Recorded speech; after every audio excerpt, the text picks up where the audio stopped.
I'm Robert. I'm Jay. I'm Dawson.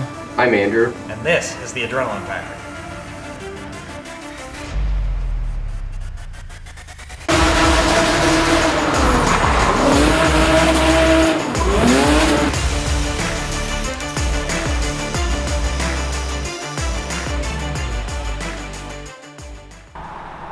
What, from the beginning?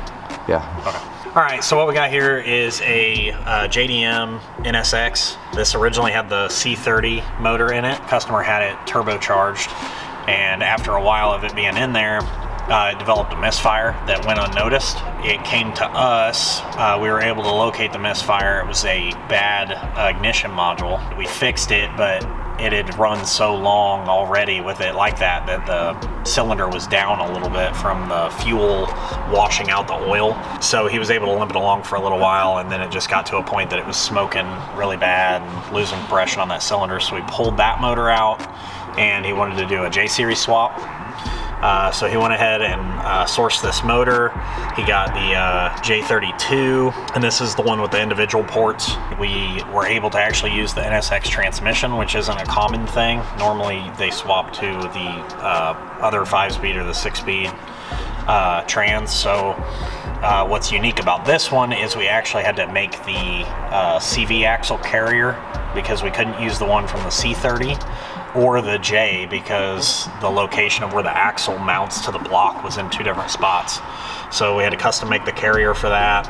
A couple other things that they normally do on the kits is the exhaust manifolds. Since the C manifolds are cast, we were originally thinking that we might be able to just cut the flanges off or get new flanges and use the old manifolds because of cylinder spacing and stuff, but it just wasn't worth it. So we went ahead and got some tubular manifolds and just V-banded them to adapt to his turbo kit that he had made for this. And then basically just modifying the coolant neck on the back of the motor to go forward for those lines to go up towards the radiator and the heater core and all that.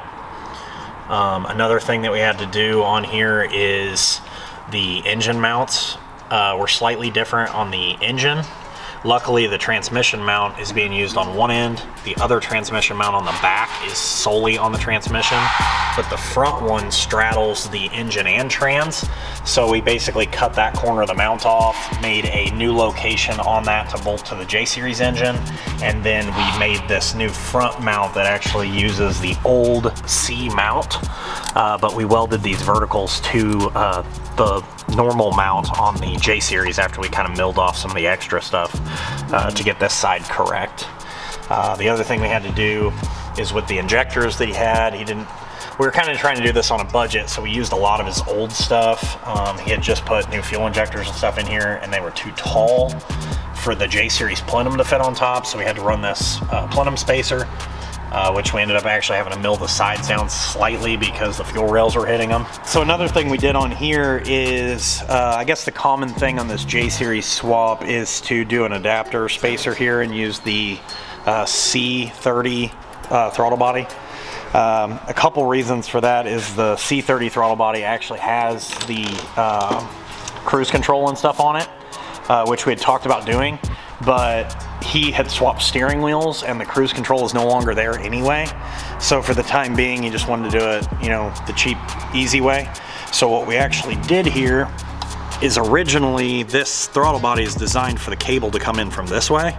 So this hole would have been where that one is now, where the spring was, and this would be this way. So this hole would be down here, and the cable throttle, it pulls the same direction, but it pulls from an opposite side. So what I did is I took it apart, re-drilled this hole, cut the end off, and re-welded it onto this piece here to flip this around so I could pull it from this way. So we made this bracket here to go under the plenum. We had to leave it loose to get that cable in between there. But the cable comes from this side up through here now. On the US model, I'm guessing the throttle cable comes down the other side of the car, and it would have been something easier to input into the front of this, but since it's right-hand drive, it was easier to bring the cable through this way. So we went ahead and just kept the J-series throttle body and just modded this piece of it to get it to where it would work correctly and hide the cable at the same time. We did change the fueling system a little bit, so we put a return style fuel pressure regulator on here and have it routed to a new fitting that we put in the fuel filter to feed it. Did quite a bit of work on this thing. I mean, we went to the the Audi coil packs like we did on my car. These are the R8 coil packs, so we wired these in. These are the smart coils, so there's no ignition module anymore. We actually did this on the C30 motor. That's how we fixed it, is we didn't want to source that ignition module separately. So we went ahead and put these coils on it so we could delete that ignition module. So we just swapped them over to the J. That was like the first thing that got wired. We also did the wiring on this one. And another thing we had to do is the Haltech ECU would not run the J32. They didn't have any presets for it. So we milled off the back of the triggers on the cam gear to be a minus. It's just a 1 count gear. It used to be, I think this one used to be 3. So we had to get rid of that so it would only read 1 trigger for the home. And then the crank sensor on this particular motor was actually a 24 tooth with no minus. So we had to turn it into a 24 minus 1. So we cut one of the triggers off of the crank to give it a drop signal so we could reference where that location was on the Haltech. That was something that Jace and I here figured out. And then with some help from the guys at Haltech, they were able to walk us through it, and we got it timed correctly and got it running off of the original tune file for the C30 motor with just some mods.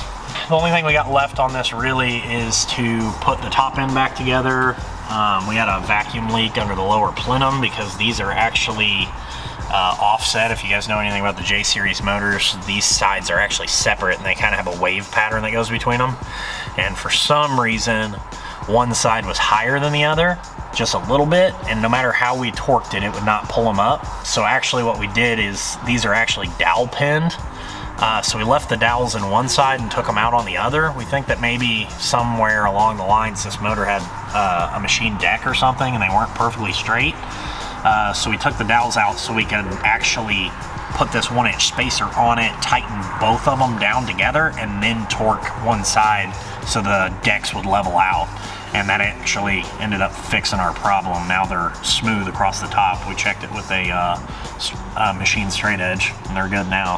The other thing we have to do on here, which I don't know if we're going to do it right now or we're going to let the customer have it back for a while, is the AC lines. The J series compressor uses different AC ports, so we're going to have those made. Hopefully all that stuff's worked out now. We can get this thing back together and get it back to him so this guy can enjoy it for hopefully a couple weeks out of this winter into next spring, and then we'll maybe get on those AC lines. So Jacob here will walk you around the car. It's pretty sweet.